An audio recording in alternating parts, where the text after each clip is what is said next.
मैं श्री कृष्ण और मैं सुना रहा हूँ वो गाथा जिसने भारत के इतिहास को निर्णायक मोड़ दिया। महाभारत और इसके दुर्भाग्यशाली नायक एकलव्य की। घने वन में शेर इंतजार करता है कि कब हिरण का बच्चा अपने दल से अलग होगा, वैसे ही एक पापी प्रतीक्षा करता है कि कब सत्यवान मनुष्य धर्म पथ से अलग होगा, क्योंकि भूखे शेर के सामने हिरण का बच्चा ऐसा ही है जैसे एक पापी के सामने न्याय पथ से भटका हुआ मनुष्य, एक आसान शिकार। और उसी क्षण एक पापी अपने बड़े बड़े कदमों से घने वन के बीच में एकलव्य की तरफ बढ़ रहा था, जो उस समय अपने ही रक्त से सने हुए जमीन पर बेसुध पड़ा हुआ था। एकलव्य को पता ही नहीं चला कब वो 2 कदम उसके सिर के पास आकर रुका और 2 मजबूत हाथ ने उसे जमीन से उठाकर रथ में डाल दिया। सारथी ने घोड़े की लगाम खींची और उस रथ का पहिया आगे बढ़ गया। एकलव्य को होश आया तो वो जंगल के जमीन पे नहीं बल्कि मखमली बिस्तर पर पड़ा हुआ था। उसके सिर पर खुला आसमान नहीं, सोने का गुंबद था और वो भारत के उत्तरी पूर्व राज्य के सबसे बड़े राजभवन के कक्ष में था। उसके विशाल खिड़की के बाहर इतने रक्षक और नौकर चाकर थे जितने लोग उसके अपने कबीले में भी नहीं देखे। पर उन सारे अनजान शक्लों में एक चेहरा था जिसे एकलव्य बहुत अच्छे तरीके से जानता था, जरासंध। और वो मुस्कुराते हुए एकलव्य की तरफ बढ़ रहा था। एकलव्य के कक्ष में आकर जरासंध ने कहा, सच में महावीर हो तुम, इतने गहरे घाव के बाद भी अपने पैरों पर खड़े हो तुम। चिंता मत करो, तुम्हारे पिता को बता दिया है मैंने कि उनके पुत्र को श्रेष्ठ उपचार के लिए अपने साथ लिए जा रहा हूँ। जरासंध के मधुर बातों से एकलव्य का संदेह नहीं गया और वो सचेत होते हुए बोला, मुझसे बिना पूछे आप मुझे यहाँ क्यों ले आए? जवाब में जरासंध जोर से हंसते हुए बोला, तुमसे तो कई दिन पहले ही पूछ लिया था पुत्र, और जवाब में तुमने कहा था उचित समय आने पर ही तुम मगध आओगे। तो बेटा, इससे उचित समय और क्या हो सकता है उन लोगों से बदला लेने के लिए जिन्होंने तुमसे तुम्हारा अंगूठा काट लिया। एकलव्य चौंकते हुए बोला, उन लोगों से मतलब? जरासंध ने नीची आवाज में कहा, द्रोणाचार्य तो बस एक जरिया है भारत के सर्वश्रेष्ठ धनुर्धर को बेकार करने के लिए, ताकि पांडु पुत्र अर्जुन के बराबर कोई और खड़ा ना हो सके। यही वचन दिया था द्रोणाचार्य ने पितामह भीष्म को। जरासंध की बातों का असर बिल्कुल वैसा ही हुआ जैसा उसने सोचा था। एकलव्य क्रोधित होते हुए बोला, तो मैं भी प्रतिज्ञा करता हूँ, एक दिन अर्जुन के साथ मैदान में उतरकर उसे युद्ध में हराऊंगा, पूरे हस्तिनापुर के सामने, चाहे वो राजवंशी लोग मेरी कितनी भी उंगलियां काट लें। शाबाश, तुम्हारे इस लक्ष्य में पूरा मगध तुम्हारा साथ देगा। एकलव्य के कंधे पर हाथ रखते हुए जरासंध ने कहा। ठीक उसी समय एकलव्य ने सम्मान से जरासंध को देखा और अंततः झुका हुआ जरासंध के पांव छुए। और इसीलिए एकलव्य को वो क्रूर मुस्कान नहीं दिख पाई जो जरासंध के चेहरे पर छलक रही थी, जैसे वो अपने लक्ष्य के एक कदम और पास आ गया हो। ठीक उसी वक्त मगध से कोसों दूर देश के पश्चिमी समुद्र किनारे पर मछुआरों के बस्ती में उत्सव मन रहा था। आज सबके जाल में बहुत सारी मछलियां फंसी थीं और इस खुशी में मछुआरे नशे में धुत होके नाच रहे थे। सिर्फ उसमें से एक मछुआरा था जिसके जाल में ना तो एक भी मछली फंसी थी और ना ही उसके हाथ में मदिरा था। इस नए मछुआरे की नजर दूर समुंदर पे टिकी थी, जहां द्वारका के राजमहल का सोने का गुंबद चमक रहा था। आने वाले कल में जरासंध से एकलव्य तक, यदुवंश से कुरुवंश तक सबका भाग्य इसी मछुआरे पर निर्भर था, जिसकी नज़र समुद्र के लहरों से नहीं हट रही थी। उधर जरासंध का मंत्री सुकेश भी नज़र नहीं हटा पा रहा था अपने राजा जरासंध से। जरासंध के पीछे पीछे चलते हुए उसके चेहरे पर प्रश्न साफ झलक रहा था और आखिर सुकेश ने पूछ ही लिया, महाराज क्षमा कीजिए, पर इस निषाद बच्चे को हम पांडवों के खिलाफ क्यों भड़का रहे हैं? तो क्या हमारा लक्ष्य और बदल गया है? जरासंध की मुस्कान अट्टहास में बदल गई और उसने कहा, मूर्ख, इसलिए तुम मंत्री हो और मैं महाराज। मगध का लक्ष्य हमेशा एक ही है, यदुवंश का विनाश, और ये एकलव्य है उसका हथियार।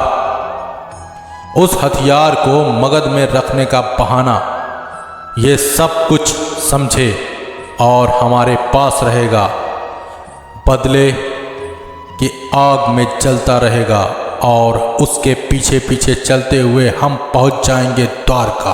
हथियार को कब मालूम होता है कि उससे किसका वध हो जाएगा। जरासंध के शैतानी सोच ने उसके मंत्री को सुन्न कर दिया, लेकिन जरासंध भाव सिकोड़ते हुए बोला, उसे यहाँ बांध के रखना है। सोमदेव, सोमदेव। जरासंध का पुत्र सोमदेव भागते हुए आकर पिता को प्रणाम किया। जरासंध उसके कान में कुछ फुसफुसाते हुए बोला।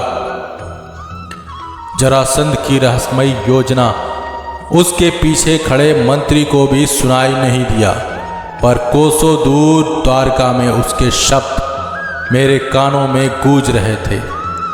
द्वारका के सिंहासन पर बैठने के बाद भी मेरा मन विचलित हो उठा, क्योंकि यदुवंश पे जो खतरा आ रहा था वैसा आज तक नहीं आया था, और उसे लाने वाला और कोई नहीं, एक यदुवंशी था, एकलव्य। पर इस बार मुझे उसे रोकना नहीं, नियति के खेल को समय के साथ बहने देना है। घात प्रतिघात, क्रिया प्रतिक्रिया होने से आने वाले कल के संसार को न्याय का शिक्षा मिलेगा, और इसलिए मैंने उस रक्षक को भी नहीं रोका जो द्वारका से नाव लेकर समुद्री तट पर दूर रवाना हुआ और सामान लाने के लिए। हर महीने की तरह द्वारका के रक्षक रात के वक्त समुद्र किनारे पहुंचे राजभवन का सामान खरीदने के लिए, जहां समुद्री लहर की गर्जना और मछुआरों की खर्राटों की आवाज आ रही थी। लेकिन तभी कोई उस रक्षक के ऊपर टूट पड़ा और देखते ही देखते उसने उसे काबू कर लिया। वो नया मछुआरा था जो रक्षक के गले पे छुरा रख के बोला, मगध नरेश, जरासंध के पास ले जाना है तुझे। अब तू तय कर, जिंदा जाएगा या मुर्दा। लेकिन तभी अचानक द्वारका का रक्षक झुका और जमीन पर बल देते हुए घूम गया, और अगले ही पल अपने मयान से तलवार खींचकर मछुआरे को दिखाते हुए धमकी भरे स्वर में कहा, यदुवंशी की तलवार है ये। अगर तू यहाँ से जीवित वापस लौटना चाहता है तो अपने हाथ का खिलौना नीचे रख, क्षमा मांग, तभी वापस लौटने दूंगा तुझे। मछुआरे ने चमकती तलवार को देखा, छुरे को नीचे रखा और रेंगते हुए रक्षक की तरफ बढ़ा। रक्षक ने तलवार उसके गर्दन पर रखी और कहा, कौन है तू और किस उद्देश्य से जरासंध ने तुझे यहाँ भेजा है? मछुआरा हकलाते हुए बोला, मुझे क्षमा करें यदुवंशी, मैं मूर्ख जिसने आपके ऊपर आक्रमण किया लेकिन तभी डरते हुए मछुआरे ने रक्षक की तरफ देखा जो दूर समुद्र की तरफ देख रहा था। अगले ही पल वो मछुआरा सांप की तरह घुमा और छुरा उठाया और इससे पहले कि रक्षक कुछ समझ पाता उसने वो छुरा उसके घुटने में गाड़ दिया। दर्द से चीखते हुए रक्षक घुटनों के बल बैठ गया और तलवार उसके हाथ से छूट गई। मछुआरा उठा और उसकी तलवार को उठाकर उसके पुट्ठे से रक्षक के सिर पर वार किया और अगले ही पल रक्षक की आंखें बंद हुई और वो बेहोश होकर गिर गया। बुदबुदाते हुए मछुआरा बोला, अगर तू मुझे नहीं मिलेगा तो महाराज जरासंध मुझे मार देंगे। चल, अब मेरे बदले तेरी मृत्यु तय है। ये कहकर उसने मछुआरे को कंधे पर उठाया और फिर घोड़े पर उसके बेहोश शरीर को बांध दिया। जहां एक तरफ जरासंध का गुप्तचर द्वारका के रक्षक को लेकर जा रहा था, वहीं दूसरी तरफ एकलव्य अपना बदला पूरा करने के लिए पहुंच गया था राजभवन के प्रांगण में। भवन के 2 रक्षक उसके पीछे धनुष और बाण लेकर आए और जैसे ही एकलव्य की उंगली ने धनुष को छुआ, उसके शरीर में लहर उठी। उसे लगा जैसे उसने अपने पुराने दोस्त से मुलाकात की हो। तरकस से एक साथ 3 तीर निकालकर धनुष पे चढ़ाया और एक पेड़ की टहनी पे निशाना लगाते हुए प्रत्यंचा खींचा। लेकिन जैसे ही तीर निकले, एकलव्य का हृदय कई हिस्सों में टूट गया। बिना अंगूठे के एक तीर बहुत ऊपर से निकल गया तो दूसरा जमीन पर गिरा और तीसरा पेड़ से बंधा पक्षी के घोंसले को भी तोड़ ना पाया। एकलव्य भी अपने घुटने पर गिर गया। उसके आंखों से आंसू की बारिश होने लगी, लेकिन उस हालत में भी उसने अपने पीछे 2 रक्षक के हंसने की आवाज सुनाई दी। निषाद बालक के अंधाधुंध निशानेबाजी पे रक्षक भी हंस पड़े थे और तभी हंस रहे एक रक्षक का शरीर जमीन पर गिर गया एक भीषण आवाज के साथ। चौंकते हुए एकलव्य ने उस रक्षक को देखा। उसके आंखों के आंसू सूख गए। वो रक्षक जमीन पर लेटा हुआ था। उसकी छाती में गदा धसी हुई थी जिससे खून का फव्वारा निकल रहा था। दूसरा रक्षक कांपते हुए एकलव्य को घूर रहा था। एकलव्य ने चारों तरफ देखा, कहीं कोई नहीं था। किसने उस रक्षक को मौत के घाट उतार दिया? क्या उस अनदेखे शिकारी का अगला निशाना एकलव्य होगा? जानने के लिए हमारे YouTube चैनल को सब्सक्राइब कीजिए और वीडियो पर बने रहिए। और वीडियो अच्छी लगी हो तो चैनल को सब्सक्राइब कीजिए, वीडियो को लाइक कीजिए। मिलते हैं अगले वीडियो, तब तक के लिए धन्यवाद।